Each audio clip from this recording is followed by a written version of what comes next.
ne sont pas le mariage. Amen. Alléluia. Nous sommes donc cette épouse ou cette fiancée qui attend, n'est-ce pas, les noces de Cana après ce qui est écrit dans l'Apocalypse. La fiancée, à cause, n'est-ce pas, de son comportement, peut mettre en branle son mariage avec son époux. Alléluia. Qu'est-ce qui te retient captif aujourd'hui, frère? L'année de joie est proclamée. Mais je t'assure qu'il est impossible, n'est-ce pas, de rentrer dans ce que le Seigneur a promis lorsque l'homme, n'est-ce pas, ne se tourne pas vers, n'est-ce pas, son Père. Il est impossible. C'est pourquoi Hébreux 12, 14, il dit que recherchez la paix et la sanctification sans laquelle nul ne verra le Père. Alléluia. Alléluia. Les gens prient ce passage et ils pensent qu'ils ne seront pas de voir le Père après la mort. Non. Ta maladie continue parce que tu ne vis pas la sanctification. Dans le chèque ne fait que prendre, n'est-ce pas, la pleure. C'est parce que tu ne vis pas la sanctification. Et oui, quand on parle de la sanctification, tout de suite, les gens pensent au sexe. Mais c'est bien au-delà de cela, frère. Alléluia. Alléluia.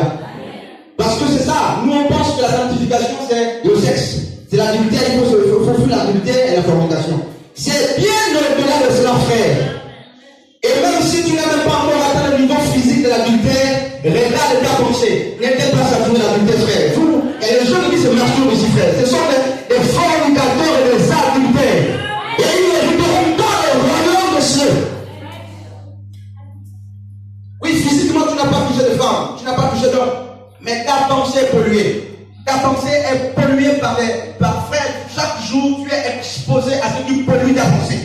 Et tu t'éloignes petit à petit, n'est-ce pas, de ton père, de ton époux.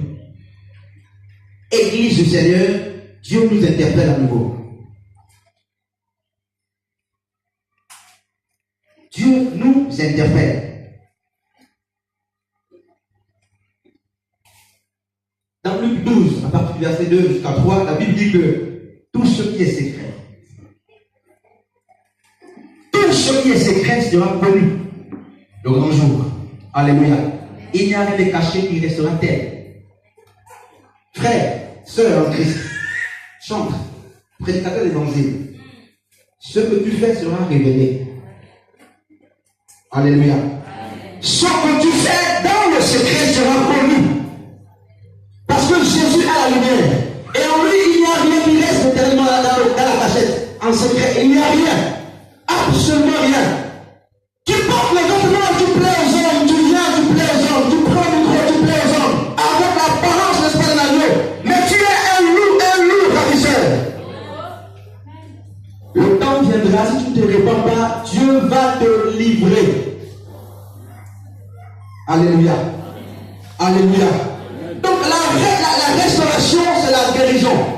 C'est-à-dire qu'on ramène, n'est-ce pas, ce qui était détruit dans son contexte initial. C'est pourquoi je disais, n'est-ce pas, que la relation que Adam avait perdue, le premier Adam avait perdu, que la première église, Ève, avait perdu, frère, Dieu nous a envoyé son Fils afin que cette relation soit reconstruite par le moyen, n'est-ce pas, du sang qui a coulé au calvaire. À quoi ça sert, n'est-ce pas, aux chrétiens d'être ici matin, midi, soir? À quoi ça sert à l'église de Dieu d'apporter des offrandes, des dîmes, frère, de donner tout leur temps pour l'œuvre du Seigneur, alors que leur vie, n'est-ce pas, ne ressemble pas à la volonté du Père, alors que leur vie s'éloigne des principes fondamentaux de l'Écriture, frère? À quoi ça sert? Il n'y a chez l'Éternel ni iniquité, ni égard pour l'apparence des hommes, ni acceptation des présents. Ce que Dieu veut, c'est que ton cœur lui plaise. Alléluia. Ce que Dieu veut, c'est que tu lui donnes ton cœur. Tout ce que Dieu veut, frère, ce n'est pas dans le sacrifice. Oui, le sacrifice est bien, mais il est bien de se sacrifier lorsque la droiture avec le Seigneur. Ce que Dieu veut, c'est l'obéissance.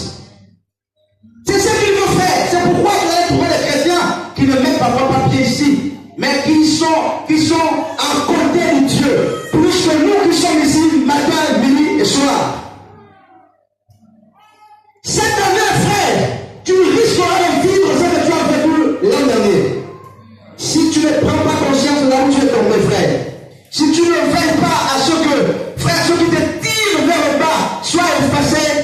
Ce qui est sûr et certain, tu vas être, n'est-ce pas, un religieux qui chaque 31 vient crier bonne année, mais la vie ne change pas.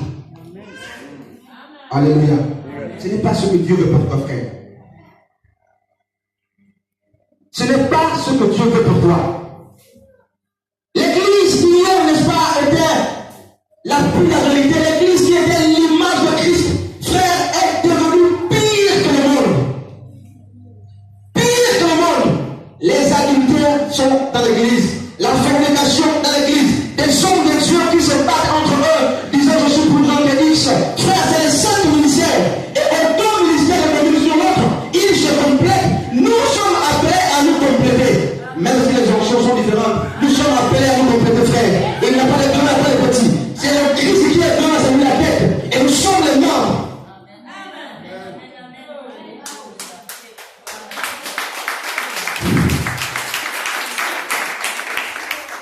Alléluia. Dieu t'interprète, frère. Je disais que je parlais en quelques minutes. L'image de l'église est salie au point qu'on n'a plus la force d'inviter même un païen. Alléluia. Nous sommes là, nous n'entrons pas. Et c'est ce que Jésus disait aux pharisiens. Vous-même, vous n'entrez pas et vous empêchez, n'est-ce pas, les autres d'entrer. Et c'est ce que nous sommes en train de faire. On a honte d'inviter, on a peur d'inviter. Parce que le milieu chrétien est pollué, il est pollué. Ils sont habillés aujourd'hui en blanc. C'est beau. Alléluia. Est-ce que ton cœur est blanc? Est-ce que ton cœur ressemble à ton habit? Est-ce que ton cœur ressemble à ton habit? Des couples chrétiens qui veulent divorcer. Dieu n'a pas pour le divorce, frère. Tous ceux qui divorcent, ce sont les charnels. Parce que le chrétien, l'homme charnel est un homme qui a l'esprit de Dieu, comme l'homme spirituel. Mais l'homme charnel se penche du côté de la chair. Il s'affectionne aux choses de la chair. Il n'est pas homme naturel, il n'est pas homme animal. C'est un homme qui a confessé la foi en Jésus-Christ, mais qui s'affectionne dans les choses de la chair. Dieu n'est pas pour le divorce. Alléluia. Alléluia. Si vous êtes là et vous voulez divorcer, sachez que Dieu n'est pas pour le divorce.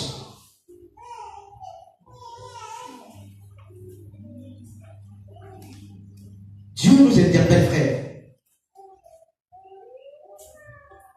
Il veut te restaurer. Il veut réparer ta situation qui a perdu, n'est-ce pas, sa nature initiale. Mais il a besoin, n'est-ce pas, que tu te tournes vers lui. Hier, le responsable de centre disait, n'est-ce pas, que tout homme qui pêche, après avoir connu la vérité, c'est dans Hébreux 10, 26. C'est-à-dire ces hommes qui planifient l'iniquité. Vous voyez, une jeune chante qui se lève de chez elle, elle s'habille, elle se maquille pour aller commettre un péché. Elle connaît de l'action qu'elle veut, n'est-ce pas, aller poser ne plaît pas à Dieu. Mais elle se lève quand même. Elle se lève quand même et elle va se satisfaire. Après elle rentre. 2 jours après, elle attrape le micro. Frère, si tu es dans la salle, j'ai un conseil pour toi, frère, sœur. Ce n'est pas pour cela que Dieu t'a appelé. Ce n'est pas pour cela que Dieu t'a appelé. Et si tu ne te répands pas, alléluia. Alléluia. On est devant le peuple, des choses qu'on ne peut pas dire. Alléluia. Si tu ne te répands pas, il va te livrer publiquement en spectacle. C'est pourquoi, même si tu n'es pas disposé à porter la grossesse, il fera que tu la portes.